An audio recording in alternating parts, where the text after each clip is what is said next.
ropa, eso vamos a ver en el video, qué ropa, no es el mismo uniforme que van a tener, el que tiene, ¿por qué se conectan tan tarde? Ya es 8:13 para los que se están conectando. Ya, entonces continuaremos lo que la anterior estábamos exponiendo. Vamos a hablar del mobiliario y los equipos adicionales que hay en el área de quirófano. Como ven ahí en la imagen, hay una mesa quirúrgica, ¿ya? O la mesa de operaciones se llama. Creo que ya habíamos dicho que esta mesa se coloca al paciente. Puede ser manual, que así como las camas, ¿no? Para subir, bajar la cabecera, puede ser manual. Y también puede ser una mesa automática que tiene un botón y indica las flechitas para subir, bajar. Esta mesa adopta diferentes posiciones de acuerdo a las cirugías que se realiza al paciente. Si ven ahí en la imagen, ustedes van a observar que esta mesa, aparte de ser una mesa o una cama, pero de manera angosta, tiene pierneras, tiene sujetadores para los brazos, etcétera, ¿ya? Para colocar al paciente en la posición adecuada para las cirugías generalmente, pero el paciente se encuentra en posición dorsal en la mayoría de los casos. Ahora, en casos de craneotomía, cirugías de la columna, el paciente se le coloca en posición ventral o lateral dependiendo al tipo de cirugía, ¿ya? Pero la posición más frecuente es la dorsal. También en el quirófano hay una mesa de mayo que es las mismas mesas que nosotros hemos visto en el instituto, ¿verdad? Donde ustedes colocan sus materiales para realizar el procedimiento. Es esa mesita que al paciente se le acerca para darle alimentación, para colocar ahí nuestro bañador para el momento de realizar el aseo, etc. Esta mesa de mayo ahí se viste con la ropa adecuada, como ven ahí en la imagen, ropa estéril, ¿ya? Generalmente en quirófano se utiliza un paquete de ropa y en la ropa hay una funda para cubrir esa mesa y en esa mesa se coloca el instrumental quirúrgico, ¿ya? Como ven ahí en la imagen. Se coloca gasitas, torundas y diferente instrumental de acuerdo al tipo de cirugía. Esa parte no vamos a ver solo de manera general. Ahora, los que deseen y gusten ya obviamente pueden revisar qué tipo de instrumental hay. ¿Qué más tiene el quirófano? Tiene una lámpara quirúrgica que se lo llama lámpara cialítica, ya que la luz es blanca. Como ven ahí tiene varios focos en el cual sirve para alumbrar. Son dos. Alumbra el campo quirúrgico, o sea, donde el paciente está echado, ahí alumbra. De acuerdo al tipo de cirugía, si digamos le va a operar el apéndice, entonces la lámpara se acomoda en el lugar del apéndice, que es fosa ilíaca derecha, ¿verdad? Todos ya saben dónde se encuentra el apéndice. Entonces, de acuerdo al tipo de cirugía, se acomoda estas lámparas para que le permita ver al cirujano el sitio o el lugar de la cirugía.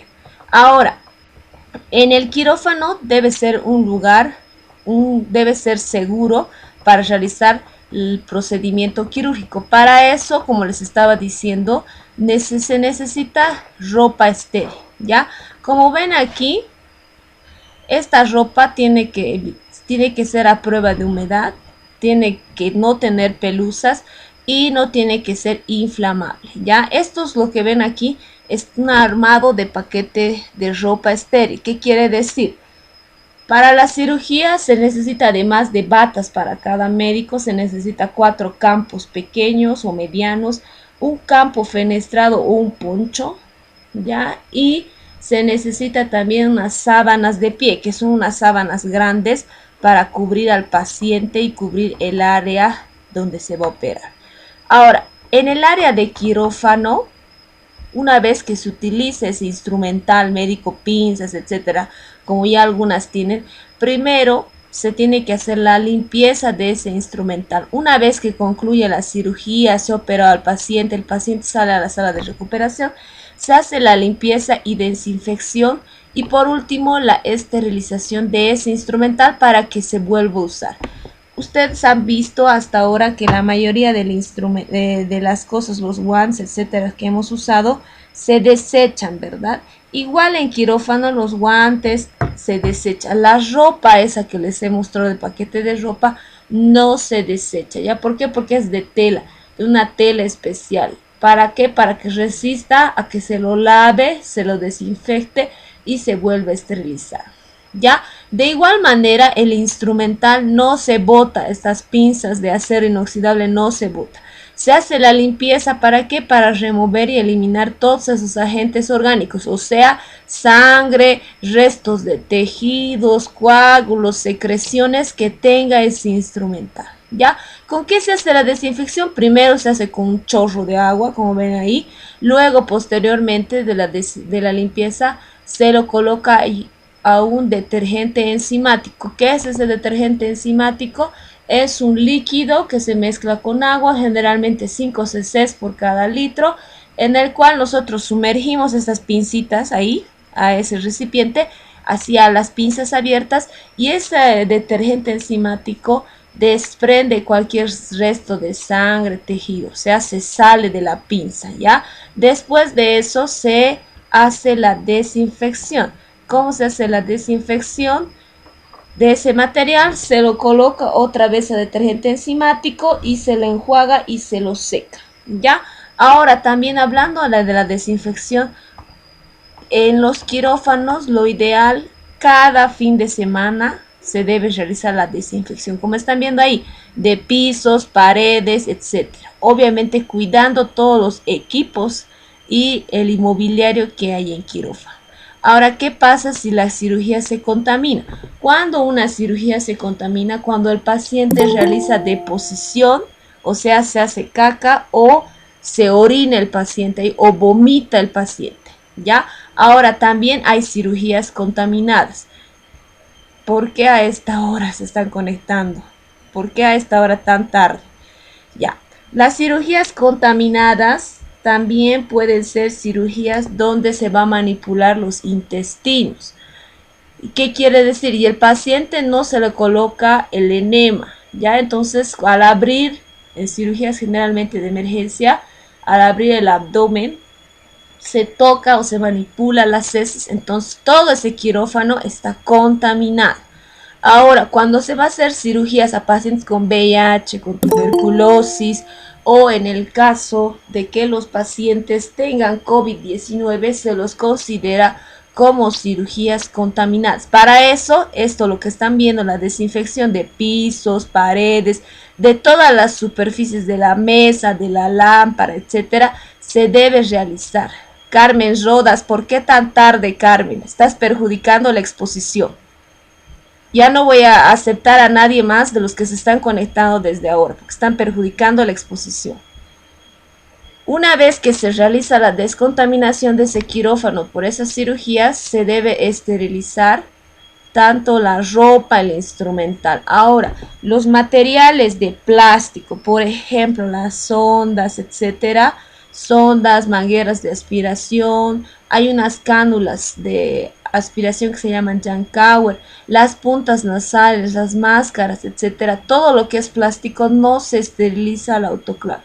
Hay dos tipos de esterilización: al autoclave, que es con vapor seco, y vapor húmedo. Apaguen sus micrófonos. ¿Quién está con su micrófono encendido? ¿Ya? Y hay otro tipo de esterilización al plasma o al dióxido, ¿ya? Entonces, ¿cuándo se coloca el plasma? Cuando nosotros tenemos material de plástico. Ustedes saben que si colocan a un horno una taza de plástico, esta se va a deshacer, ¿verdad? Entonces se va a derretir. Entonces lo mismo, estos autoclaves son como hornos grandes donde se esteriliza a vapor húmedo. Ya generalmente, ¿qué cosa entra? Ropa, y entra el instrumental. Ya cualquier tipo de material que pueda resistir al vapor húmedo. Ahora, cuando se esterilizan los plásticos, solo se coloca a un tipo horno igual que se llama autoclave, y ahí se esteriliza con un gas. Ya puede ser con plasma o puede ser el dióxido de etileno, ¿ya? Ahora vamos a pasar a los cuidados en el pre, trans y posoperatorio. El preoperatorio es el tiempo antes de realizarse la cirugía. Generalmente el paciente en el preoperatorio se interna un día antes de su cirugía, cuando la cirugía es programada. ¿Qué quiere decir? el paciente, por ejemplo, en los casos de cesárea, la mujer va a sus controles, ¿verdad? Y el médico le dice que el paciente tendría que nacer, el bebé tendría que nacer por cesárea, ¿ya? Entonces, cuando es por cesárea, el médico programa la cirugía. Supongamos que a la señora le dice, vas a venir el lunes se te va a hacer tu cesárea, ¿ya? Pero tú te tienes que venir a internar el domingo en la tarde o en la noche. Entonces, en ese caso, el preoperatorio se realiza generalmente 12 horas a 24 horas antes de la cirugía, ¿ya? En el preoperatorio, ¿qué cosa se realiza? Debemos identificar la condición de ese paciente, tanto físico, o sea, qué problemas físicos tiene, y si pudiera tener problemas psíquicos. Ustedes saben que cualquier persona que se va a operar generalmente está preocupada, asustada. ¿Por qué? Porque va a estar sola en ese momento de la cirugía, ¿verdad? Entonces nosotros tenemos que identificar cualquier condición que al paciente pueda perjudicar en ese momento de la cirugía. Siempre todos los pacientes tienen estrés. ¿Por qué? Porque entra el paciente desnudo, solo con la batita, como ustedes saben. No tiene que tener nada de ropa interior, nada de sostén, etcétera. Sus uñas tienen que estar despintadas y cortas. No tiene que tener maquillaje cero en la cara, no se maquilla nada al paciente. Y si está maquillado, se tiene que lavar su cara. Ahora, generalmente el paciente, si va a operarse en las primeras horas de la mañana, al paciente se lo ducha una noche antes. No se puede duchar al paciente y ese rato ir a quirófano, porque ustedes saben que en los hospitales no hay secadoras de pelo, etcétera, ¿verdad? Y el paciente no puede entrar con el cabello mojado. Ahora, ¿qué más el paciente? No puede tener placas dentales, digamos, tiene brackets, esas cosas, no puede entrar con eso, ya, porque son conductores de electricidad. ¿Qué quiere decir? El momento que le esté operando el médico, utiliza el electrobisturí y utilizan diferentes aparatos, entonces puede que al paciente se electrocute, ¿ya? Ahora, ¿qué valoramos en el preoperatorio? Nosotros valoramos las condiciones psíquicas, si tiene estrés, si tiene su familiar va a estar el momento que se realice la cirugía, porque algunas veces cuando las cirugías son de emergencia o las cirugías son largas o tienen riesgo, generalmente el familiar tiene que quedarse en el hospital, en la puerta o afuera o en la entrada. ¿Para qué? Para que se le llame por si es que se necesitara que entre el familiar o le vea a su familiar, ¿ya? Ahora también hay que evaluar las condiciones físicas del paciente, si el paciente ahora tiene, no sé, una fractura, tendrá algún problema o no tendrá algún miembro o tiene dolor, etc. Tenemos que determinar el diagnóstico del paciente y el tipo de cirugía que se le va a realizar. Por ejemplo, si el paciente viene para que se realice la cirugía de apendicectomía, le tienen que sacar el apéndice, esa cirugía tiene que ir identificada en la historia para que se realice.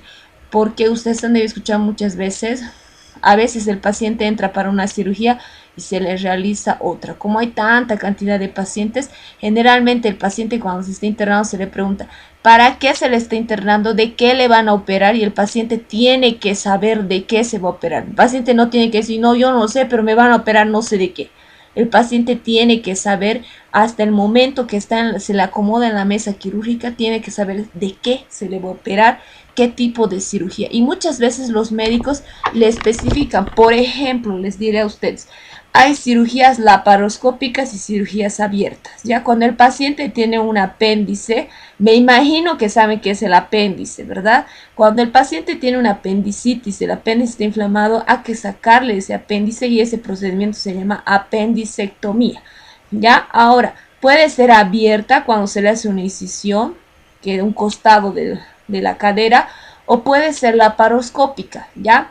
Laparoscópica que son 3 incisiones pequeñas, más o menos de unos 3 a 4 centímetros cada incisión. En cambio, en la cirugía abierta se hace solo una incisión que tiene el tamaño mínimo de 10 a 15 centímetros. ¿Ya? Entonces, el paciente también tiene que saber si se le va a hacer una cirugía abierta o convencional, como se llama, o una cirugía laparoscópica que es mínimamente invasiva, o sea, casi no se va a dar cuenta el paciente, solo que el tipo de anestesia es diferente. En la cirugía convencional o abierta el paciente está despierto, ya mientras le operan está despierto. En la cirugía laparoscópica al paciente se lo hace dormir, ya el paciente está ahí echado, le colocan los anestésicos y se duerme, le entuban, le conectan a la máquina y hasta que el paciente acaba la cirugía no se despierta. ¿Ya? Ahora también tenemos que evaluar la experiencia quirúrgica. Si el paciente ya ha sido operado antes, entonces es más fácil porque el paciente sabe lo que se le va a realizar. ¿Ya? Ahora, si no, nosotros indicamos y le explicamos al paciente. Tenemos que evaluar la capacidad de comprensión del paciente. Muchas veces a algunos pacientes se les dice, te van a operar de la vesícula, etcétera. Igual que ustedes a veces no saben qué será vesícula, qué será apéndice, ¿verdad? Entonces, tenemos que explicarle qué es la vesícula, qué es el apéndice y explicar también a la familia. Ahora, si la familia habla otro idioma, por ejemplo, quechua, entonces explicarle en el idioma que comprenda mejor. Ya tenemos que evaluar el funcionamiento vesical, o sea, que el paciente vaya al baño solo. Ya, porque muchas veces el paciente está por mínimo 6 horas sin comer, ya, o 12 horas. Generalmente eso va a variar, depende del tipo de cirugía, pero mínimo hasta 6 horas. Entonces no debe tomar nada de líquidos, etcétera, para que el momento de la cirugía el paciente no realice ni la micción ni la deposición del paciente. ¿Ya?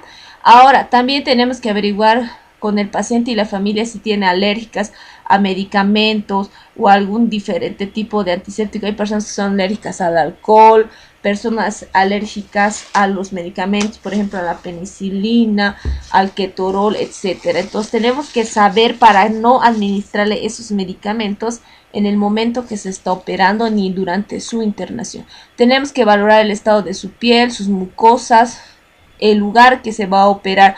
Ahora, si el paciente tiene vello en el lugar o en la región que se va a realizar la cirugía, se hace la tricotomía, o sea, se rasura ese lugar donde el paciente se va a realizar la cirugía. Pero hoy en día muchos médicos prefieren que esa zona que está cerca o donde va a ser la cirugía no se rasura. El único lugar que se rasura puede ser si la cirugía es en región genital, si se rasura. Cuando va a ser una cesárea, si en el caso de las mujeres que tengan vellitos se rasura ya el abdomen, y en el caso de cirugías de la cabeza, en el cerebro, sí o sí se rasura el cabello, se corta el cabello y se rasura del lugar donde va a ser la cirugía. Hay que controlar los signos vitales del paciente y si tuviera una alteración, si se sube la presión. Ahora, por ejemplo, con el estrés se sube la presión arterial. Entonces, tenemos que valorar eso si se sube, si hay una pequeña hipertensión. ¿Ya? Ahora, obviamente, la frecuencia cardíaca va a estar aumentada porque el paciente va a estar ansioso, nervioso de entrar a su cirugía. ¿Cuál es el objetivo del preoperatorio? Es que nosotros preparemos al paciente físicamente, tanto piel, mucosas, intestino, que el paciente ese rato de la cirugía no tenga ganas de ir al baño. Si tiene ganas de ir al baño, por ejemplo, el paciente va a entrar a las 8 de la mañana a cirugía, ya se le dice desde las 7 que esté yendo al baño, antes de llevarle a las 8 menos cuarto, y el paciente tiene que estar listo, sin ganas de ir a hacer pis, ni a hacer caca, nada. Ya tiene que estar el paciente canalizado, o sea, con suero. Ahora, si el paciente tiene algún problema, por ejemplo, tiene placas dentales, tiene algún audífono porque está sordo o algo, entonces se retira todo eso y se le entrega a su familiar, ¿ya? Ahora, ¿qué más? Tenemos que preparar psíquicamente al paciente, entonces se le explica que la cirugía, cuánto va a durar más o menos, que no tenga miedo. Ahora, si el paciente también tiene infecciones respiratorias o algún tipo de infección, igual se le indique, se le explica cómo va a salir. Pero generalmente en quirófano ya el anestesiólogo le explica cómo le va a colocar la anestesia y el cirujano le explica qué le va a hacer. Ya, pero eso también se puede realizar antes de la cirugía. Ahora, ¿qué vamos a necesitar nosotros para poder al paciente prepararlo? Todos los equipos de acuerdo al tipo de preparación. Hay que explicarle al paciente. Generalmente el médico explica sobre la enfermedad que tiene y por qué le van a operar. Nosotros no nos encargamos de eso. Luego el médico explica si necesita alguna preparación de la zona operatoria. Obviamente el paciente va a estar en ayunas, no va a comer 6 horas. Le explican que se le va a monitorizar. ¿Qué quiere decir? Se le va a colocar así como el oxímetro. Igual se va a medir la presión, todos los signos vitales, pero ya no de manera manual, sino se va a colocar máquinas para medirle al paciente. Ahora, ¿qué más? ¿Qué más se le explica? Las características, cómo va a ser su momento de postoperatorio. ¿Qué quiere decir? El paciente que se va a quedar sale de quirófano, se queda en la recuperación y después vuelve a la sala o a la pieza donde estaba, y ahí el médico le indica cuánto tiempo va a tardar para irse a su casa. Muchas veces cuando el paciente, por ejemplo, es operado de cesárea, se queda 2 días y después se va, ¿ya? Cuando es operado de apendicectomía abierta, generalmente es igual, se queda 2 días y se va. Cuando es operado de apendicectomía o cualquier cirugía laparoscópica, el paciente se queda solo 24 horas y luego se va a su casa, ¿ya? Eso sería respecto al preoperatorio, y también que tenemos, aparte de todo lo que ya hemos valorado, tenemos que preparar esa zona operatoria. Ahora, si el médico nos indica colocar sonda Foley, sonda nasogástrica, igual se coloca, ¿ya? Tiene que ir el paciente preparado con las indicaciones del médico. Ahora, generalmente los pacientes que van a entrar al quirófano, sí o sí se les coloca el suero, ya con qué bránula, bránula 18, y por ese suero se administran medicamentos endovenosos. Generalmente son antibióticos, por ejemplo, ceftriaxona y demás, que se administra, ¿ya? ¿Para qué? Para evitar posibles infecciones. Luego, todo eso se debe registrar en las notas de enfermería, ¿ya? Y explicar al paciente y a sus familiares qué tipo o qué enfermedad tiene el paciente, cómo se le va a hacer el procedimiento quirúrgico y cómo está entrando el paciente. Ya, eso sería respecto al preoperatorio. No sé si tienen dudas del preoperatorio. Hasta aquí, para que veamos el video. ¿Hay dudas? Algo del preoperatorio. El preoperatorio es el tiempo antes de la cirugía. Generalmente el paciente debería estar 24 horas antes internado o 12 horas antes internado. Cuando el paciente tiene un accidente de tránsito, el preoperatorio no dura pues 24 horas, 12 horas o 6 horas antes. Generalmente, si es una cirugía de un accidente de tránsito y el paciente puede morir, así como esté, el paciente se le coloca suero o se canaliza 2 días y se le mete a quirófano. Ya, aunque no esté bañado, aunque no esté en ayunas, se lo mete a quirófano. Por ejemplo, si tiene una hemorragia, el paciente ingresa de manera inmediata a quirófano. ¿Para qué? Para observar, ver dónde está esa hemorragia y parar la hemorragia, ¿ya? Ahora, pasamos generalmente en la preparado del preoperatorio, ya habíamos dicho, controlamos signos vitales. Si el paciente necesita diagnósticos, por ejemplo, tiene una fractura, se le realiza la toma de rayos X, se coloca las sondas, los medicamentos que habíamos dicho, se le explica a los pacientes. Ahora, la tricotomía, el rasurado de la zona quirúrgica, yo creo que no es necesario explicar, porque me imagino que alguna vez las chicas han debido ver rasurarse a su papá, o no sé, o alguna vez se han rasurado alguna área. Generalmente en esa área se lo realiza con la rasuradora desechable. Se prepara un poco de jabón, en esa área se coloca y se empieza a hacer el rasurado. Solo en el caso que el médico indique. Ya, si el médico no indica tricotomía, se llama eso, el rasurado se llama tricotomía. Si el médico no indica tricotomía del vello, entonces no es necesario realizar. Generalmente, como les dije, solo se piden los médicos que van a realizar alguna cirugía en el área genital, ¿ya? En el caso de cesáreas en el abdomen, porque a muchas mujeres, como saben, por la cantidad de hormonas, entonces crece vello púbico más, ya más espeso y demás, entonces se les realiza la tricotomía. Ahora, en el caso de cirugías de la cabeza, también se realiza solo el rasurado de esa área o de ese lugar que va a entrar en contacto o donde se va a realizar la cirugía, nada más. ¿Ya? El transoperatorio es el tiempo que transcurre desde que el paciente entra a la sala de operaciones o al quirófano hasta que es llevado a la recuperación, ¿ya? El transoperatorio se lo realiza propiamente dicho en el quirófano, ¿ya? Empieza cuando el médico, o el cirujano, mejor dicho, empieza a realizar la desinfección del área quirúrgica. Ya, por ejemplo, ¿qué hace el doctor? Una vez que el anestesiólogo le ha colocado la anestesia, puede ser raquidia general, etcétera. Entonces, el médico empieza a hacer desinfección del área quirúrgica, coloca los campos estériles y empieza la cirugía. ¿Ya? Para eso, ¿qué personal está? Interviene el anestesiólogo, el cirujano, la enfermera instrumentista, la enfermera circulante. ¿Ya? Ese personal es el encargado de llevar a cabo la cirugía.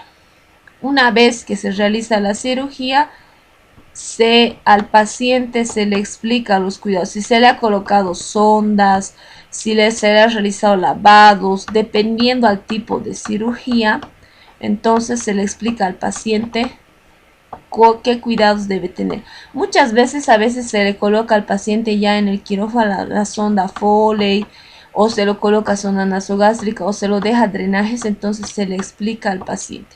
Y obviamente en el lugar donde se va a realizar la cirugía tiene que estar cubierto por gasas estériles y apósitos. Los apósitos me imagino que saben que son gasas con algodón más grandes que cubren el lugar o el sitio quirúrgico. Y esos son sellados así como ese micropor que se han comprado ustedes, pero hay un micropor de 10 centímetros. Con eso se realiza o se cubre la herida quirúrgica, ¿ya? El equipo que opera o que realiza el transoperatorio es el cirujano, que tiene que ser un profesional con especialidad de cirujano. Ya no es el que estudia medicina 5 años y ya es médico general, no.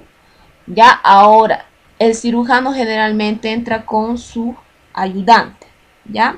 Sí o sí. Ahora, después la enfermera circulante generalmente es un auxiliar o un técnico medio en enfermería que colabora al anestesiólogo, al cirujano y al instrumentista para pasar y brindarle todo el material que necesite. Ahora, ¿qué más? La instrumentista es la que se encarga de tener todo el equipo, la ropa, el instrumental, los guantes, etcétera, que el paciente o que se va a necesitar en el momento de la cirugía. Y por último tenemos el médico anestesiólogo o anestesista, que se encarga de dar la anestesia al paciente, ya, para que el paciente no tenga dolor y demás, ya. Generalmente el anestesiólogo es un médico especializado, acaba los 6 años de estudiar medicina y hace una especialidad de 3 a 4 años. ¿Ya? Igual el cirujano estudia medicina, después de eso estudia 3 a 4 años cirugía general. Ahora hay otros médicos que tienen subespecialidades. Digamos el cirujano oncólogo, entonces he hecho una especialidad en cirugía general y otra en oncología. Entonces tienen que ser médicos capacitados. Ahora, en quirófano, en la parte del transoperatorio, cuando vamos a realizar la limpieza del área quirúrgica, nosotros tenemos que tomar en cuenta 4 reglas fundamentales para realizar cualquier procedimiento. Cuando vamos a hacer la limpieza del área quirúrgica o de cualquier tipo de instrumental, tenemos que hacer de lo limpio a lo sucio. Como ustedes han aprendido a realizar el baño de esponja, ¿verdad? Cuando están realizando el aseo matutino, hacen el aseo de lo limpio a lo más sucio. ¿Qué quiere decir? Empieza con los ojos, ¿verdad? Los ojos sería el lugar más limpio de la cara. Luego empiezan con las mejillas, etcétera, y al final acaban en el cuello. El cuello sería el lugar más sucio y la boca, ¿verdad? Por eso la boca generalmente es un lugar lleno de microorganismos. Lo mismo en quirófano, que limpiar de lo más limpio a lo más sucio, de arriba a abajo.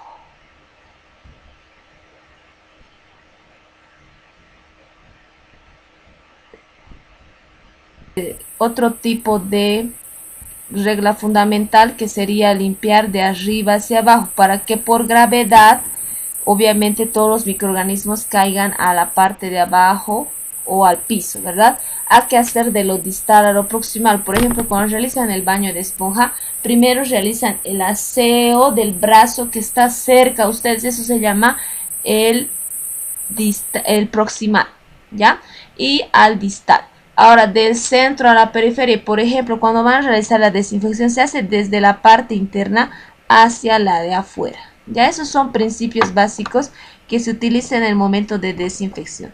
Luego, en la cirugía, generalmente el médico realiza la primera incisión, o sea, el corte de la piel, donde va a realizar la cirugía. Luego de eso, transcurre la cirugía. Antes de que concluya la cirugía y el médico empiece a cerrar la piel, etcétera, la enfermera, la circulante y el instrumentista tiene que controlar o contar el material y el instrumental que usado. Si igual se utilizan gasitas, se utilizan, hay un tipo de toallitas que se llama compresa, ya que eso absorbe el sangrado. Entonces se hace el recuento. Si al empezar estamos empezando con 10 gasas y 10 compresas, entonces tenemos que volver a contar cuántas. Ahí no tiene que quedar nada dentro del paciente, ni gasas, ni compresas, ni instrumental, ninguna pinza, nada, ¿ya? Ahora, luego que se ha hecho el recuento, entonces el médico puede cerrar esa herida quirúrgica. Ustedes no sé si saben, por ejemplo, nuestro cuerpo, dependiendo al área, en el abdomen, cuando se va a realizar una cesárea, se abre 8 capas de tejido. Primero está la piel, tejido subcutáneo que sería la grasa, luego aponeurosis, músculo, y son varias capas hasta llegar al útero, y el útero también se corta, ¿verdad? Para que nazca el bebé. Entonces, todas esas 8 capas de piel que hemos abierto se vuelven a cerrar, y el término para que, o que se utiliza para cerrar, eso se llama suturar. Ya no hay costurar, es cuando agarras un hilo y aguja y coses tu ropa, ¿verdad? Cuando se realiza la reparación de la piel y demás, se llama suturar. Entonces, para eso, antes de que el médico suture, se hace el recuento del instrumental, de las gasas. Una vez que no falte nada, el médico empieza a suturar por planos, ¿ya?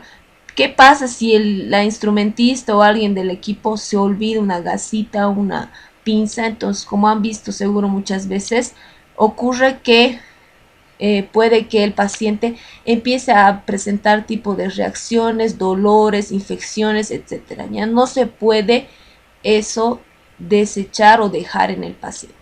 Y al final se cierra, se sutura todos los planos, se cubre la herida quirúrgica, el paciente despierta de la anestesia, obviamente el paciente despierta con dolor, para eso se le colocan anestésicos, analgésicos. Luego de eso, el paciente, una vez que esté bien despierto, sus signos vitales estén normales o estables, pasa a la sala de recuperación, ¿ya? Ahí concluiría el transoperatorio de quirófano, ¿ya? Ahora, el paciente que es llevado a la sala de recuperación, ¿qué es? Es un lugar donde se monitoriza al paciente, se le coloca el oxímetro, se le coloca el brazalete para medir la presión arterial, y una vez que se realiza eso, el paciente pasa al posoperatorio. Hay 3 tipos o 3 periodos de posoperatorio: el inmediato, el mediato o intermedio y el tardío. El inmediato generalmente es el periodo que pasa una vez que el paciente sale a la sala de recuperación hasta que es llevado las primeras horas a su sala de internación. Ya en este periodo el paciente se recepciona al paciente, se le realiza la atención y se le manda o se ingresa al paciente de la sala de recuperación. ¿Cuánto tiempo se queda el paciente en recuperación? Mínimo, si el paciente se le ha colocado una anestesia raquídea, o sea, ha estado despierto toda la cirugía, se queda media horita para monitorizar, verlo al paciente. Ahora, en el caso que hay una hemorragia, un sangrado, se detecta en ese tiempo. Ahora, cuando al paciente se le coloca anestesia general, o sea, se duerme el paciente en la cirugía, generalmente el paciente se queda 1 hora ahí en recuperación hasta que despierte totalmente de la cirugía, ¿ya? El paciente está bien despierto y se lo manda a la sala o a su sala de internación. La etapa del posoperatorio inmediato. Generalmente el posoperatorio inmediato son las primeras 24 horas que el paciente transcurre o pasa de lo que le han operado.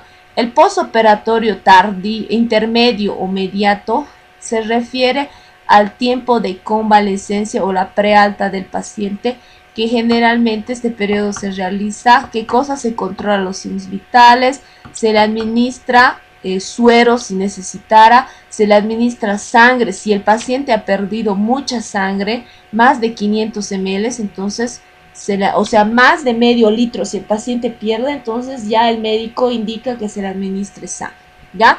Hay que controlar los signos vitales que estén estables, se debe tranquilizar al paciente porque el paciente a veces presenta mucho dolor, entonces se le administra analgésicos. ¿Quién administra? La licenciada, ¿ya? Vigilar la herida, el técnico médico, ustedes vigilan la herida quirúrgica, ni bien sale el paciente de quirófano, ustedes tienen que observar en qué parte del abdomen está o en qué parte del cuerpo. Para eso tienen que saber ustedes anatomía, y ustedes ya han avanzado en primeros auxilios anatomía. Por ejemplo, el estómago, ustedes saben que tiene 9 cuadrantes, ¿verdad? Entonces, si está en el ombligo, ¿qué se llamará ese cuadrante del estómago? Ustedes tienen que saber. Entonces, observamos que la cirugía esté bien cubierta. ¿En qué parte? Puede estar en el epigastrio, mesogastrio, hipogastrio, fosa ilíaca derecha, izquierda, flanco, etcétera. Ustedes saben ya las regiones del abdomen. Se observa con qué está tapado, con qué está cubierto. Ahora, si la herida empieza a sangrar, se va a ir manchando esas gasitas, ese apósito que son blancos, se va a volver rojo, rosado.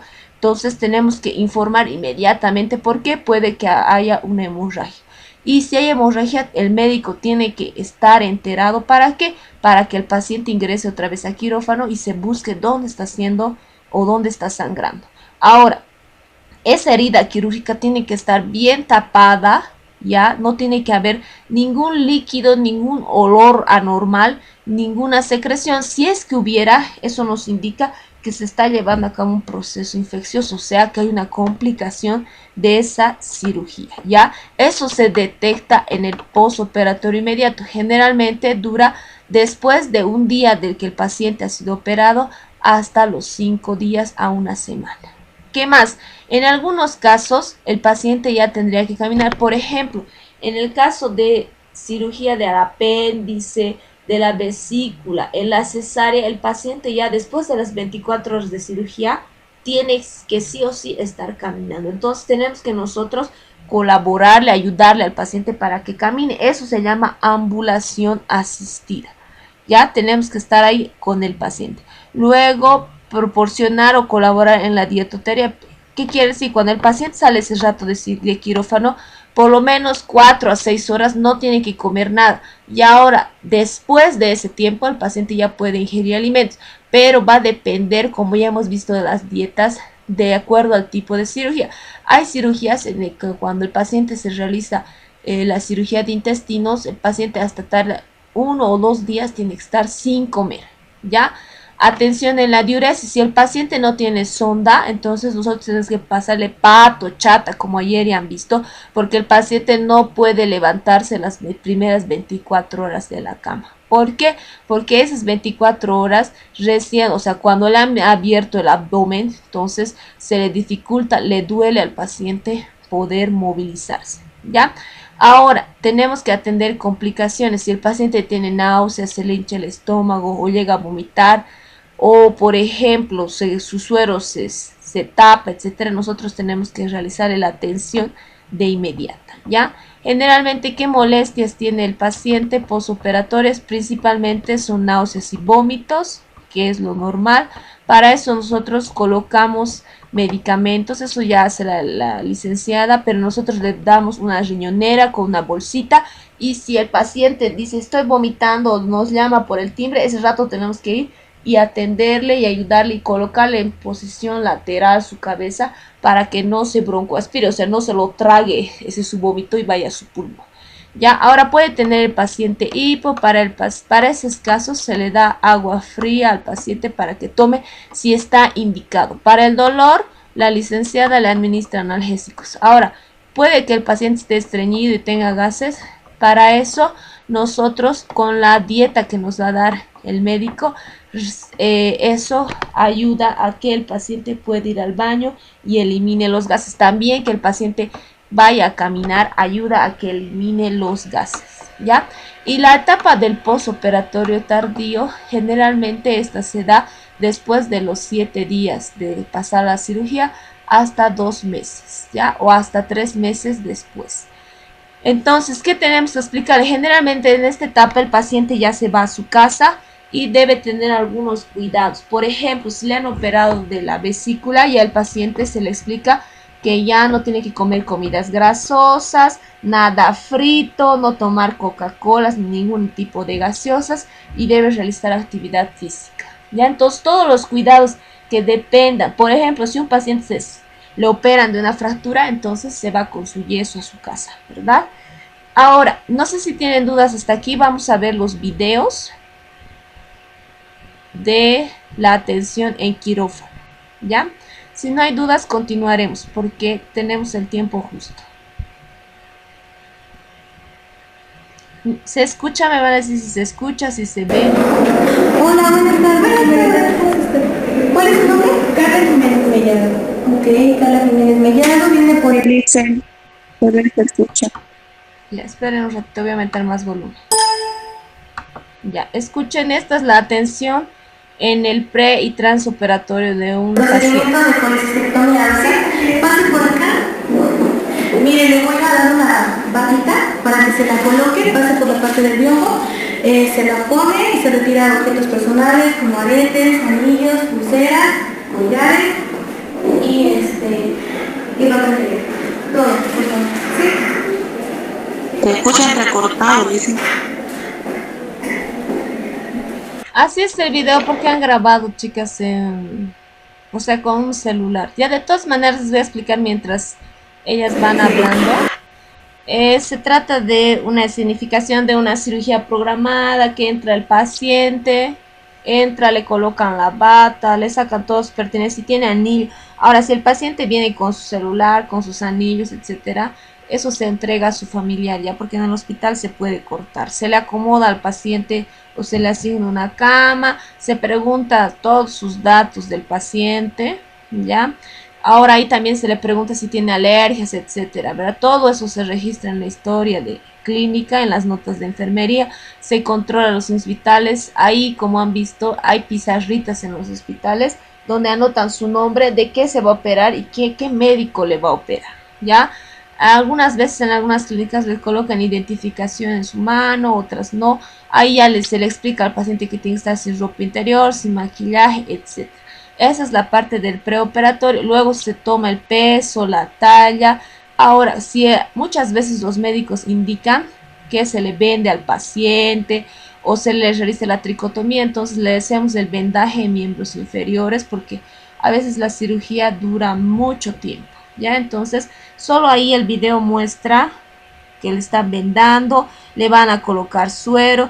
Generalmente el vendaje, eso, lo realizan ustedes, el técnico medio en enfermería, le pregunta si quiere ir al baño o no va al baño. Ahora, si el doctor indica colocación de enema, le colocan ustedes el enema, ¿ya? La licenciada, ¿qué va a hacer? Va a colocar el suero, va a colocar los antibióticos que el médico le indique, y luego lo demás ustedes se encargan ya de preparar de que el paciente no tenga sus uñas pintadas. Si el paciente está con sus uñas pintadas, acetona. Ya en el hospital hay un frasquito de acetona, se le despinta, se le corta sus uñas. Ahora, si el paciente no quiere, se anota en las hojas de enfermería, y generalmente el médico no le deja entrar si el paciente no tiene todos sus cuidados. Ahí están viendo que le coloca el suero, nada más. Ya, eso véanlo ustedes porque luego van a aprender.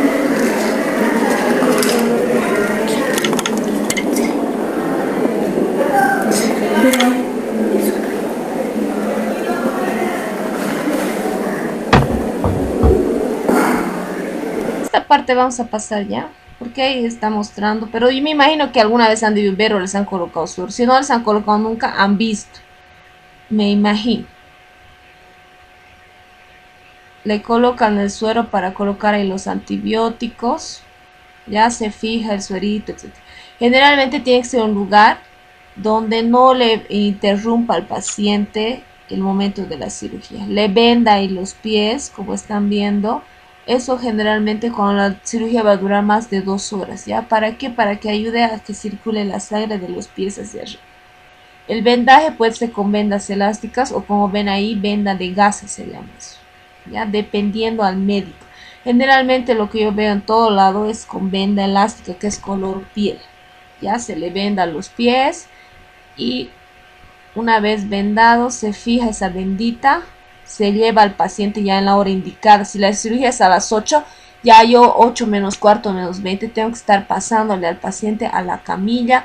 Aquí le pasan, cierran el suero, lo sacan del trípode. El paciente como colabora, entonces les ayuda a subirse a la camilla, se le tapa al paciente o nosotros le pasamos, así como ustedes ya han aprendido, ¿verdad? Con la sabanilla se le pasa al paciente a la camilla. Una vez que se le pasa, se lo cubre.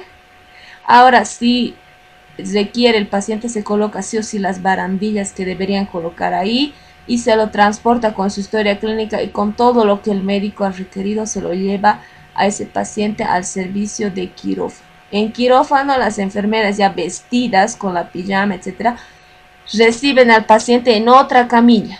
Ya reciben ese paciente. Aquí la enfermera que está en piso le explica el nombre, si está preparado el paciente, etcétera, para qué cirugía es, le pasan la historia clínica y al paciente se lo pasa a la otra camilla para que entre al quirófano.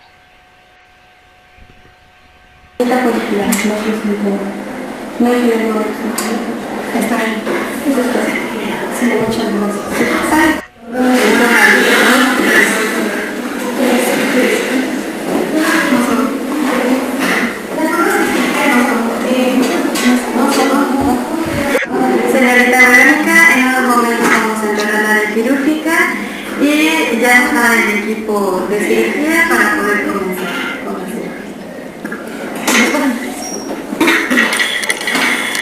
Y ahí fíjense, le colocan las barandas. Ahora puede ser de camilla a camilla o por ejemplo en muchos lugares he visto yo, cuando el paciente está bien sano y despierto, no tiene dolor, se le lleva en la silla de ruedas nada más, ¿ya?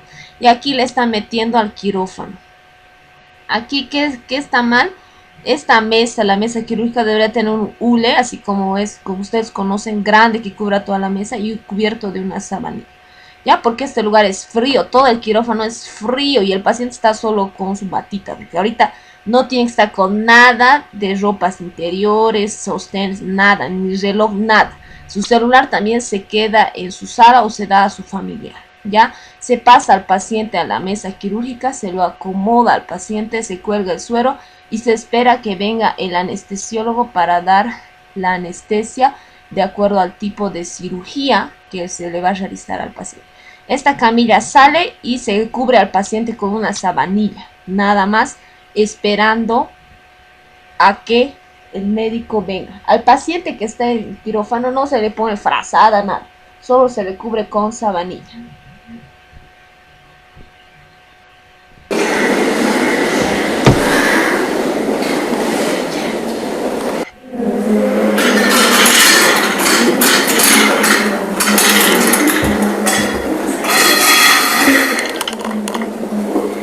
Se cuelga el suero, como están viendo, y se le explica al paciente que va a esperar a que llegue. Generalmente una vez que llega el paciente se le avisa al médico y el anestesiólogo viene ese rato, ¿ya? Generalmente. Ahora pasaremos al lavado de manos. ¿Hasta ahí tienen dudas? ¿Preguntas, algo? Jóvenes, ¿tienen preguntas de lo que se hace en el preoperatorio? Es facilito, es sencillo, solo hay que revisar que el paciente tenga todo. Ahora, muchas veces el médico a veces también les indica que el paciente se lleve algún tipo de venda, algún tipo de malla, etcétera. Solo se le pregunta al paciente si tiene y llevamos o transportamos todo eso al área de quirófano. Pontificia Universidad Javeriana Cali. Facultad de Ciencias de la Salud. Normas de comportamiento en quirófano. Bienvenidos al tutorial de normas de comportamiento en quirófano.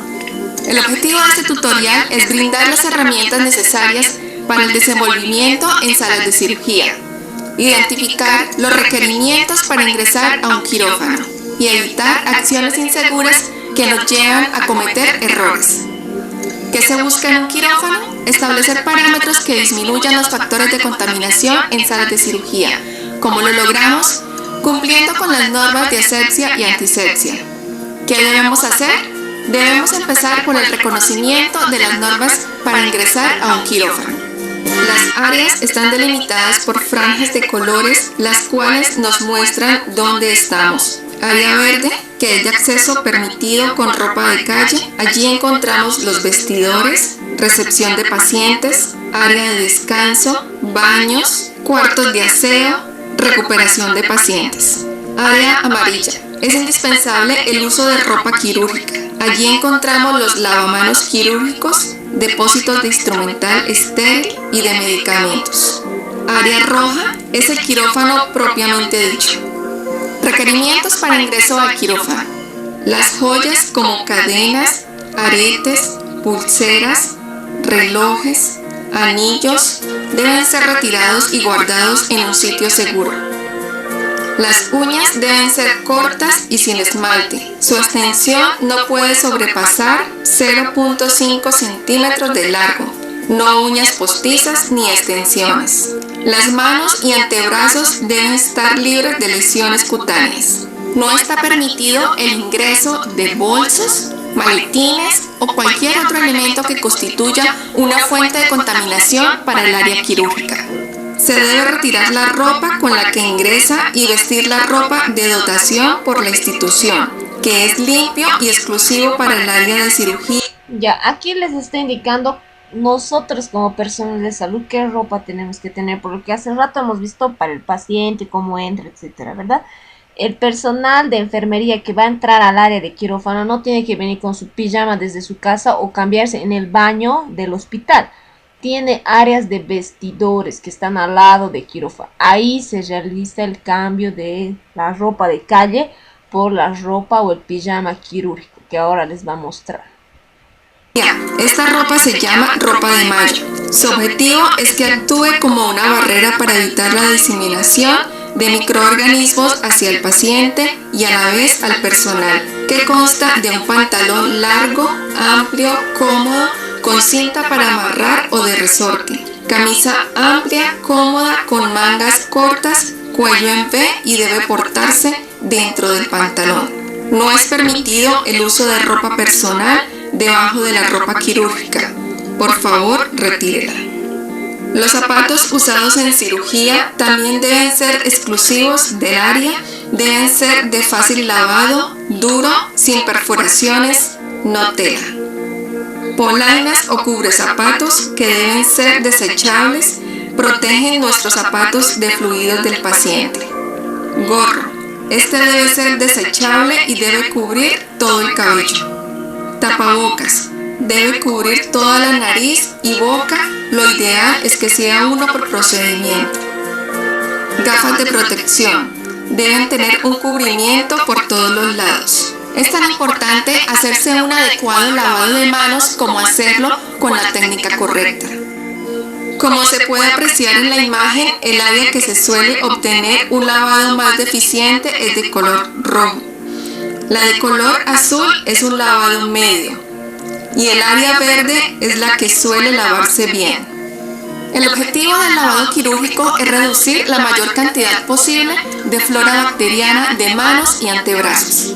El sitio de lavado debe estar diseñado para evitar salpicaduras. Ahora va a explicar el lavado de manos quirúrgico, ¿ya? Fíjense ahí, estos lavabos son diferentes, ¿ya? Muchas veces se abre esto con sensores de movimiento, otros tienen una palanquita para abrir y eso se cierra con el codo. Fíjense, este procedimiento ustedes tienen que realizarlo mañana y el calzado de guantes que vamos a ver ahora, ¿ya? El lavado se realiza con agua corriente, que podemos encontrar varios diseños para accionar el agua. De pedal, de rodilla, palanca, automatizado con fotoceldas. Los jabones quirúrgicos más usados en cirugías son la iodopovidona y la clorhexidina. Dispensadores de jabones se pueden accionar con el codo, con el pie o automatizado con fotoceldas. Recomendaciones. El tiempo de lavado no debe ser superior a 5 minutos. No mejora la asepsia y puede llevar irritaciones de la piel y en tiempos menores no se garantiza que el antiséptico actúe. Si se realizan intervenciones en el mismo set del día, se puede disminuir el tiempo a 2 minutos. No es necesario el uso de cepillos ni de esponjas para el lavado de las manos. Esta práctica puede dañar la piel e incrementa la dispersión de bacterias a partir de las manos. Desde este momento evita el contacto con cualquier superficie no estéril. Técnica lavado de manos quirúrgico. Primer tiempo. Nos acercamos al lavamanos teniendo la precaución de tener una distancia de 10 centímetros entre nuestro cuerpo y el lavamanos. Mantenga siempre desde el inicio hasta el final la posición de las manos en forma vertical por encima del nivel de la cintura a la altura del pecho. Accione el agua y deje que fluya de dedos, manos, muñeca, antebrazo a codos, sin devolverse para que no haya riesgo de contaminación. Se aplica el jabón en una mano y se frota palma contra palma. Frote palma de la mano derecha contra el dorso de la mano izquierda, entrelazando los dedos, y luego palma de la mano izquierda contra el dorso de la mano derecha de manera similar. Frote palma contra palma entrelazando los dedos. Frote dorso de los dedos de una mano contra la palma de la otra mano, manteniendo unidos los dedos. Limpieza dedo a dedo de forma vertical o circular, primero con la mano derecha contra los dedos de la mano izquierda y luego con la mano izquierda contra los dedos de la mano derecha. Limpieza de yema de los dedos de la mano derecha contra la palma de la mano izquierda y luego yemas de la mano izquierda contra la palma de la mano derecha. Enjabonar de muñeca a codo en forma circular, descendente en un solo sentido sin devolverse y luego en el otro antebrazo. Lavar con agua. Recuerde que se debe iniciar desde los dedos hasta los codos en un solo sentido y retirado el cuerpo del lavamanos. Bajo el agua, lavar meticulosamente uña a uña, utilizando las uñas de la mano derecha hacia las uñas de la mano izquierda y luego con las uñas de la mano izquierda hacia las uñas de la mano derecha. Siga con el enjuague. Segundo tiempo. Se realiza de manera similar al primero, pero solo hasta la mitad del antebrazo. Palma de una mano contra la palma de la otra mano. Palma de la mano derecha contra el dorso de la izquierda y viceversa. Palma contra palma entrelazando dedos. Dedos de una mano entrelazando la otra. Limpieza dedo a dedo. Yema de los dedos contra palma de la otra mano. Enjabonado hasta la mitad del antebrazo. Enjuague.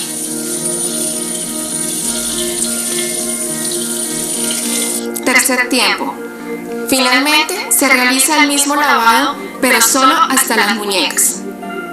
Palma de una mano contra la palma de la otra mano. Palma de la mano derecha contra el dorso de la izquierda y viceversa. Palma contra palma entrelazando dedos. Dedos de una mano entrelazando la otra. Limpieza dedo a dedo. Yema de los dedos contra palma de la otra mano. Enjabonado hasta la mitad del antebrazo. Enjuague.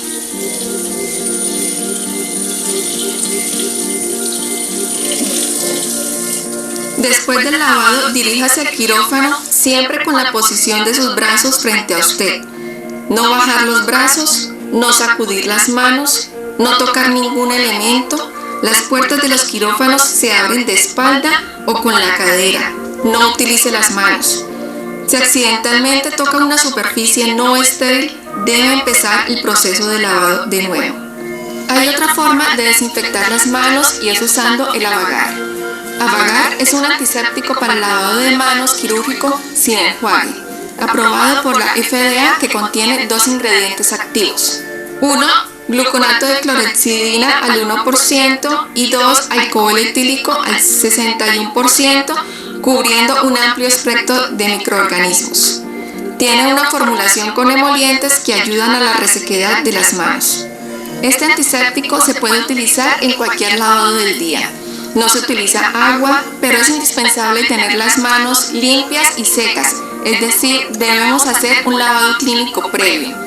Secado con una toalla limpia, no tiene que ser estéril, y luego la aplicación del Ava-Gard. Técnica lavado de manos con Ava-Gard. Recuerde utilizar los elementos de bioseguridad, tapabocas y gafas de protección. Tenga en cuenta la posición de sus brazos que van doblados frente a usted por encima de la cintura y sus manos a la altura del pecho. Primer bombeo. Acciona el dispensador aplicando una cantidad de 2 mililitros en la palma de su mano. Sumerja la punta de los dedos haciendo que penetre debajo de las uñas. Luego disperse el restante del antiséptico en la muñeca, antebrazo y codo con movimientos circulares y descendentes. Segundo bombeo. Acciona el dispensador aplicando una cantidad de 2 mililitros en la mano contraria a la anterior. Sumerja la punta de los dedos haciendo que penetre el producto debajo de las uñas de la mano contraria. Luego disperse el restante por la muñeca, antebrazo y codo con movimientos circulares y descendentes. Tercer bombeo. Presiona el dispensador una vez más, aproximadamente de 2 mililitros. Reparte el producto en sus manos y friccione hasta que sus manos queden secas. No utilice toallas, deje que el producto se desvanezca en sus manos. Si es alérgico a la clorhexidina, no lo use, utilice la iodopovidona. Después del lavado con Ava-Gard, proceda de manera similar a lo explicado en el lavado quirúrgico. En este momento, sus manos son seguras para brindar una adecuada atención a los pacientes. Este es nuestro mejor compromiso. Ya, eso es todo, jóvenes, acerca del tema de el ambiente quirúrgico en talla.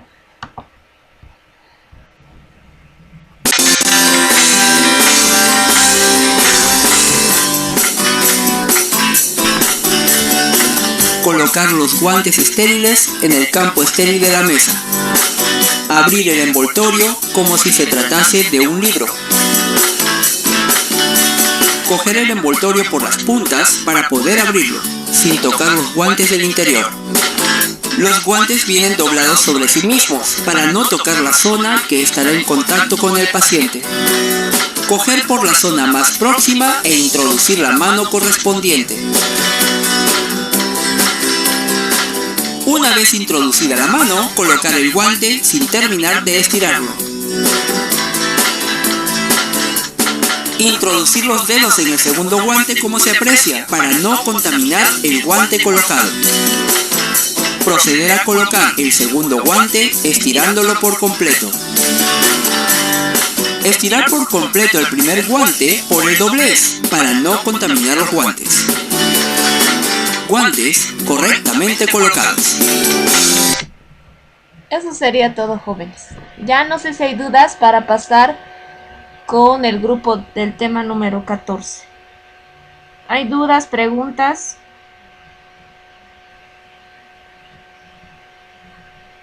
Ya. Si no hay dudas, ninguna pregunta, continuaremos con la exposición del tema número 14, el grupo de Vanessa, Chinchilla, Ruth y Alejandra. Proyecten sus diapositivas.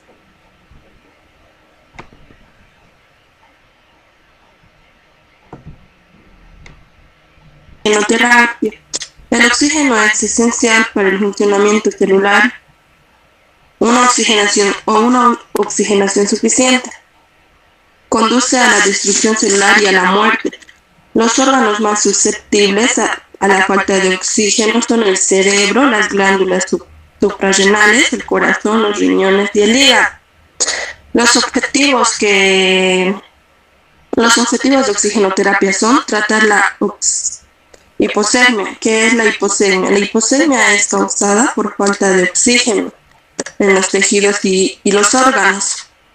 La condición es tratada perfeccionando la oxigenación y aumentando la presión parcial del oxígeno. Y también es disminuir el esfuerzo respiratorio y disminuir la sobrecarga cardíaca. Entre las medidas básicas se encuentran el reposo y el uso de oxígeno, que disminuye el trabajo respiratorio y baja la respiración pulmonar. Las indicaciones de oxigenoterapia son trastornos relacionados con la disminución de presión arterial, de oxígeno, como la embolia y la edema pulmonar, y también la disminución de gasto cardíaco provoca menor aporte de oxígeno a los tejidos, como por ejemplo el infarto agudo de miocardio, hipotensión e insuficiente cardíaca congestiva, paro cardíaco, intoxicaciones por gases y algunos tipos de anemia. También cuando la cantidad y la calidad de la hemoglobina es insuficiente, la anemia drepanocítica, choque hemorrágico y anemia hemolítico. El aumento de la demanda de oxígeno también provoca hipoxemia. Los estados que cursan con esta situación son las septicemia, hipertiroidismo y fiebre constante. Las contraindicaciones no existen contraindicaciones absolutas, pero en algunas situaciones en donde se requiere concentraciones elevadas de oxígeno, como el de 100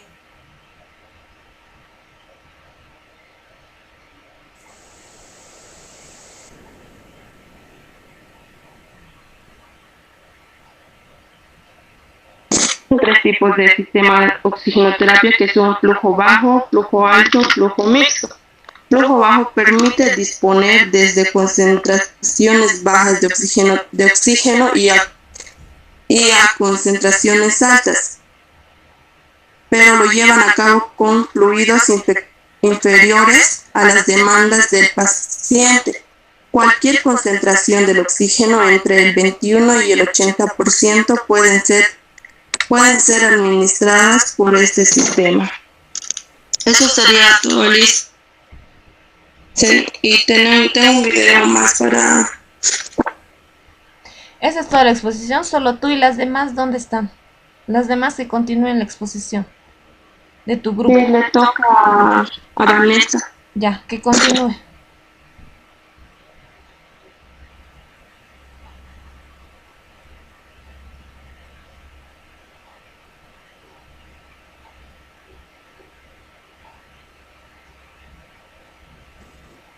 ¿Sabe, Lice?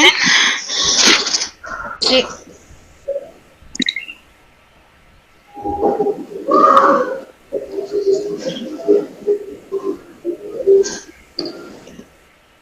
Ay, se toca.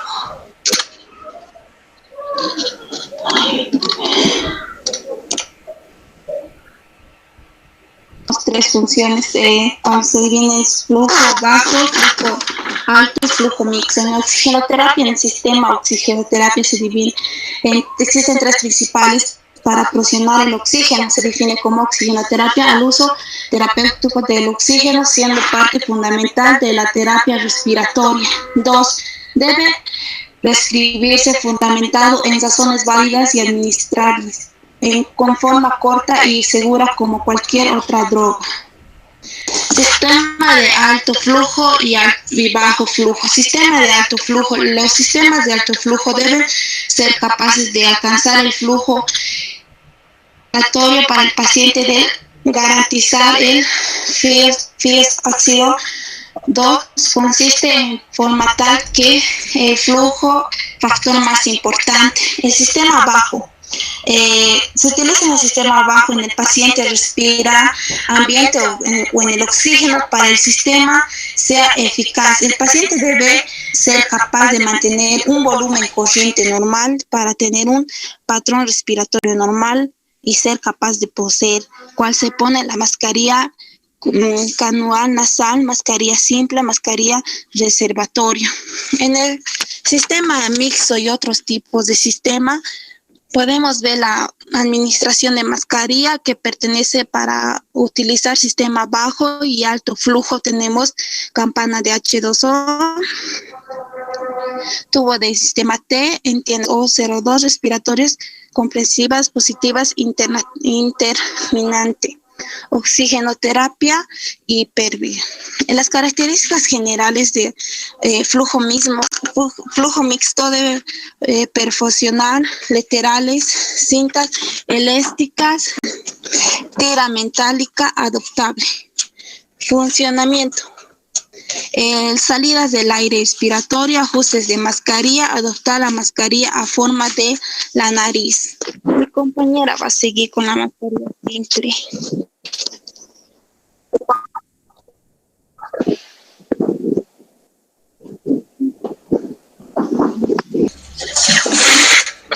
La mascarilla simple, ahí está la mascarilla simple de oxígeno.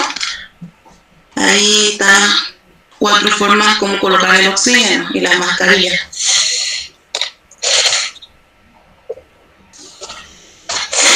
Tipos de mascarillas. La mascarilla simple es la que cubre la boca, la nariz, el mentón del paciente. Esta mascarilla también interfiere al paciente para dar de comer al paciente. Y también en la noche se puede desconectar porque es incómoda para nuestro paciente. Administra oxígeno de bajo flujo al paciente. Y para colocar esta mascarilla tenemos que pedirle al paciente que se limpie la nariz, y si él no puede, nosotros tenemos que ayudarle a limpiar la nariz para colocar, porque esto cubre parte del mentón y toda la nariz y la boca.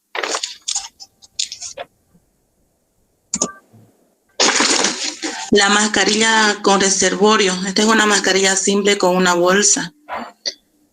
Esta mascarilla,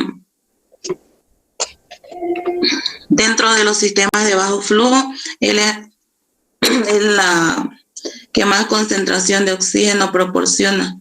Se trata de una mascarilla fácil, simple, con una bolsa con reservorio. En su extremo inferior, esta bolsa tiene una capacidad de 700 ml de oxígeno. Y es fácil para mudarla, para mover al paciente con la mascarilla.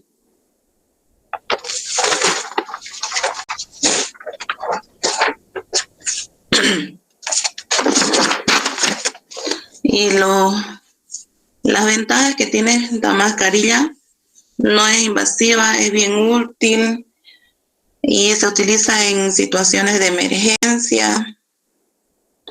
Y también su desventaja, que puede tener escape inadvertido del oxígeno. Y también puede contaminarse más fácil teniendo hongos y bacterias. También cubre parte de la nariz, boca y mentón. La incomodidad que tienen estas mascarillas es que son incómodas para dar de comer al paciente, para dar de beber, y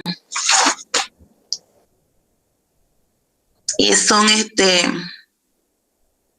interfieren en la expectoración y alimentación de nuestro paciente. Cuando se puede a veces arrojar al paciente o vomitar o expulsar alguna secreción por la boca, se puede ahogar, porque hay veces que el paciente no puede sacarse esta mascarilla.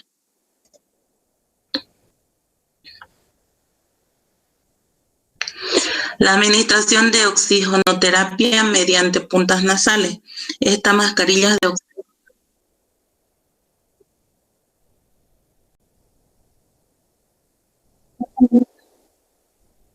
No está cambiando.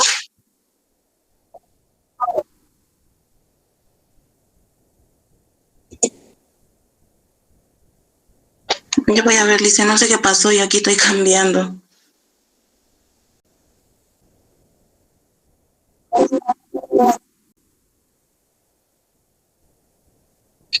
Sí, Lice, la estoy cambiando una por una.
Yo, Lice.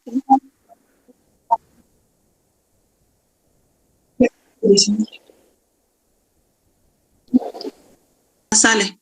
Esta mascarilla de oxígeno es la más cómoda para el paciente, para dar de comer, para sentarse, para movilizarse. No como las demás que cubre sobre la nariz, boca y mentón. La otra mascarilla es incómoda porque se puede salir en parte de la noche y cuando el paciente quiere también expulsar o vomitar, expulsar por la boca alguna secreción, se puede ahogar con su propio vómito. Y esta mascarilla de las puntas nasales es más cómoda para dar de comer, pero también se debe limpiar para no ulcerar la parte de la nariz, porque eso va adentro de la nariz.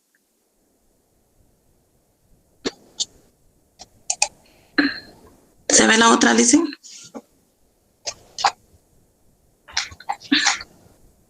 Administración de oxígeno por la traqueostomía. Es la administración de oxígeno en el paciente por traqueostomía para mantener la vía aérea permeable. La traqueostomía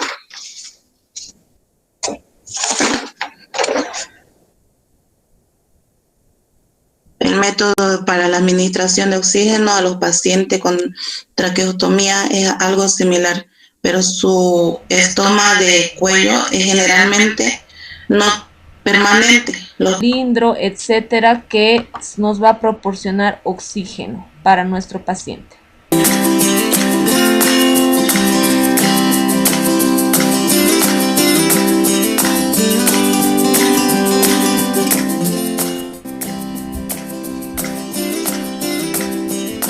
¿De qué se compone un cilindro de oxígeno portátil? Cilindro con oxígeno, regulador de flujo, carrito portacilindro, especificaciones. ¿Cómo funciona? Identifica la válvula principal y la del regulador. Abrimos la válvula principal para confirmar que nuestro cilindro está lleno. En el manómetro, la aguja negra deberá ir de la marca roja a la marca verde. La perilla negra es para regular el flujo de oxígeno de litros por minuto que va a recibir el paciente con base a la receta del médico. Este equipo ofrece un flujo de 0.25 hasta 15 litros por minuto.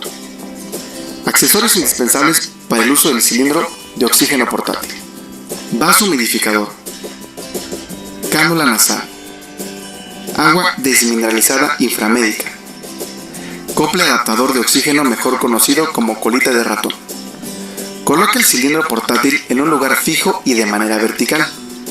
Trata que el regulador y el manómetro queden hacia enfrente. Vierte agua desmineralizada inframédica en el vaso humidificador hasta el nivel mínimo. para evitar algún derrame. Tapa el vaso verificando que esté bien cerrado para que no exista fuga alguna del flujo de oxígeno. Conecta el vaso humidificador en la salida de oxígeno del regulador, enroscando hasta la fuerza de los dedos, sin apretar muy fuerte. Identifica la conexión de la cánula nasal y únela al vaso, dando un giro ligero y poniendo poca presión hacia adentro para que quede fijo. Después coloca la cánula en la nariz de quien va a recibir el oxígeno. Abrimos el regulador hasta el flujo indicado en la receta del médico e iniciamos la terapia de oxígeno. Al dejar de usar tu cilindro, haz lo siguiente. Cierra la perilla del regulador hasta la marca de off y después cierra la válvula principal. Despresuriza el regulador abriendo nuevamente la perilla de flujo y verás cómo la aguja comienza a bajar hasta llegar a la marca roja.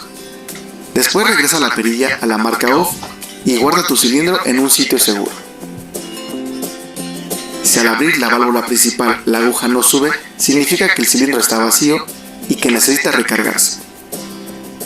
Para garantizar la calidad del oxígeno, te recomendamos recargar tu cilindro en alguna de las sucursales infra más cerca de ti.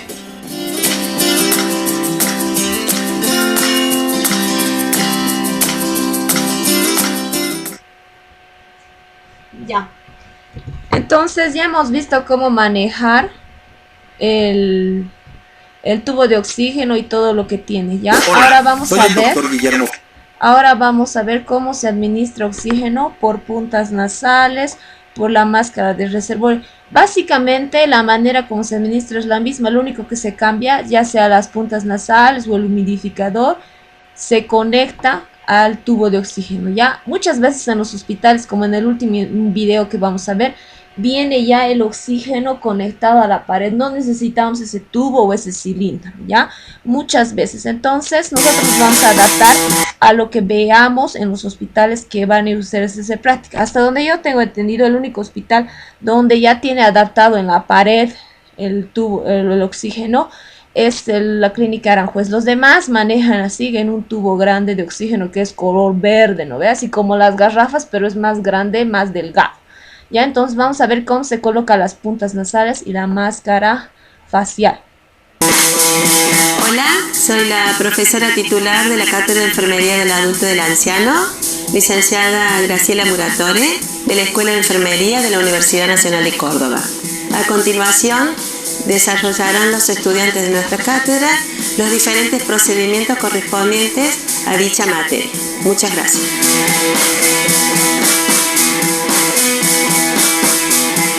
Hola, mi nombre es Fiorella y en esta oportunidad vamos a realizar el procedimiento de administración de oxigenoterapia. Procedimiento de colocación de oxigenoterapia. El equipo que necesitaremos es el siguiente: tubo de oxígeno o panel de oxígeno central, manómetro, humidificador, agua destilada, dispositivos para la administración de oxígeno, cánula nasal o máscara de Venturi, saturómetro, estetoscopio y guantes de examinación. Procedimiento. Primero nos realizamos el lavado de manos. Verificamos la indicación médica y explicamos al paciente y familiar el procedimiento a realizar. Posteriormente, colocamos al paciente en posición Fowler semisentado o elevado. Esta posición favorece la oxigenación debido a que el diafragma baja y hay mayor espacio para la expansión pulmonar. Nos colocamos los guantes limpios. Luego limpiamos las fosas nasales con gasas humedecidas con solución fisiológica.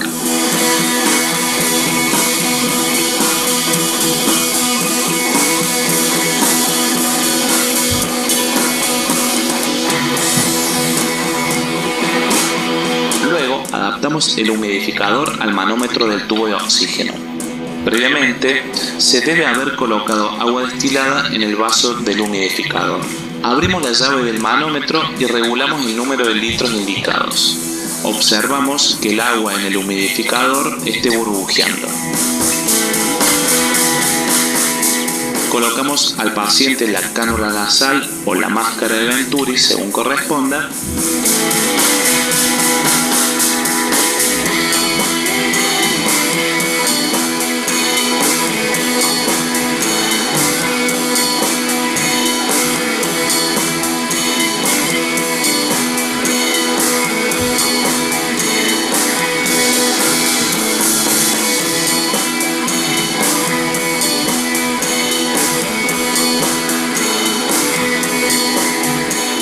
observamos el funcionamiento del equipo. Valoramos periódicamente la función respiratoria del paciente y controlamos la saturación del oxígeno. Por último, registramos en el informe de enfermería el procedimiento realizado.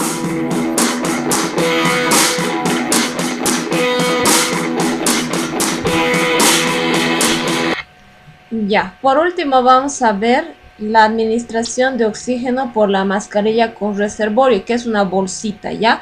En este video, lo que les decía, se muestra que el tubo de el oxígeno está conectado directamente a la pared, ¿ya? Entonces veremos para luego aclarar dudas.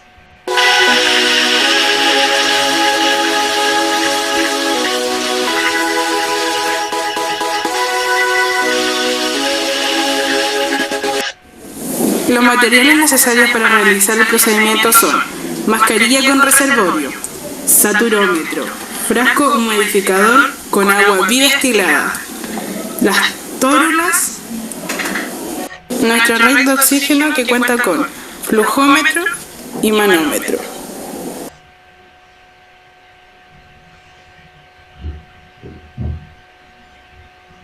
Ahora realizaremos el lavado de manos, que es muy importante realizarlo antes de cualquier procedimiento.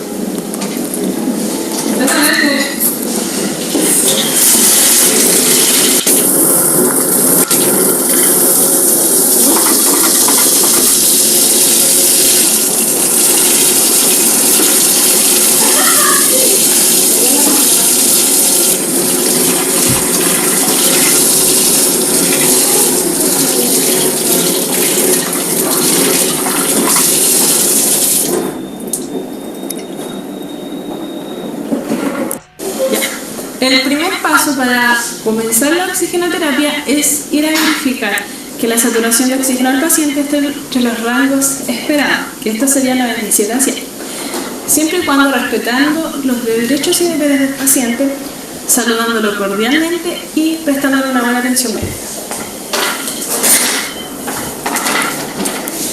Buenas tardes, señorita. Mi nombre es Nicole Figueroa, soy técnico de enfermería. Su nombre es Dayana Nostroza, ¿cierto? Ya. Les voy a realizar el procedimiento de saturación de oxígeno, en el cual necesito que me facilite su dedo de índice.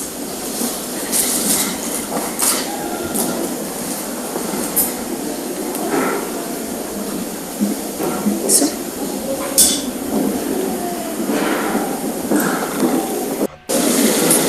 Terminando este procedimiento, nos podemos dar cuenta que los valores estimados del paciente están alterados. En el caso este sería la saturación de oxígeno es de un 87%. Ahora iremos donde el médico a verificar qué nos dice y qué procedimiento nos dará a realizar.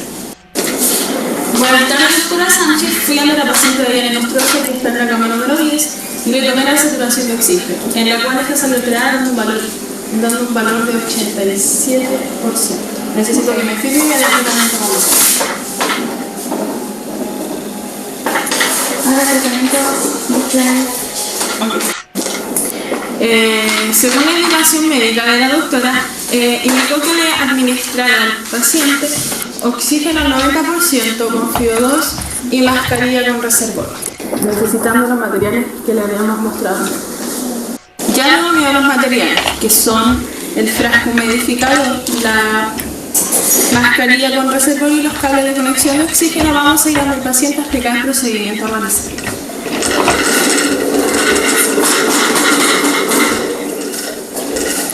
Buenas tardes, señorita Diana. Soy técnico de Nacional y por indicación médica, el doctor me dijo que le administrara el procedimiento de oxigenoterapia.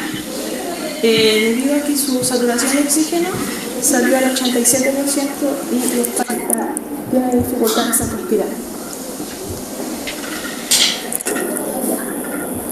Aquí voy a instalar el frasco humidificado con la luz de oxígeno. Ya instalado el frasco humidificador con la luz de oxígeno, voy a instalar la mascarilla con reservorio a esta red. Ahí quiero que se fijen, ¿ya? Este es el nanómetro y ahí es el humidificador, que es un frasquito, ¿ya? Esto directamente se coloca a la pared. En otros casos, como han visto, esto todavía se instala al tubo de oxígeno. Mañana vamos a aprender cómo se coloca eso, ¿ya? Esto es fácil, esto no tenemos en el instituto, pero aquí como han visto, solo ha presionado, apretado y se ha conectado y aquí va a abrir los litros o las libras de oxígeno que va a entrar al paciente. Ya instalada la mascarilla con reservorio de oxígeno, colocamos al paciente en posición semi-Fowler. En esta posición se coloca en 30 grados.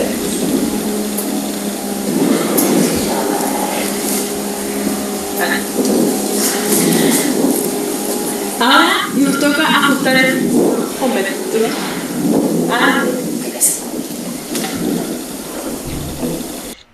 ya colocado al paciente en esta posición, debemos colocar la mascarilla con reservorio, la cual se coloca de mentón hacia la nariz cubriendo toda la zona. Antes de eso hay que inflar la mascarilla.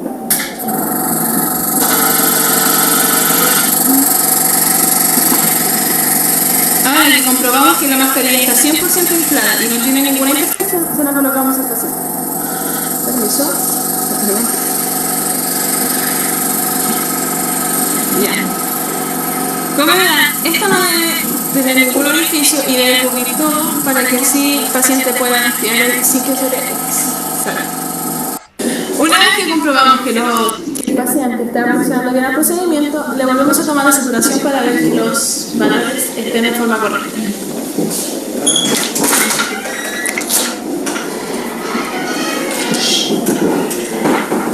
¿Me podría facilitar su dedo, por favor? Ese es el oxímetro, ¿no? Todos ya conocen.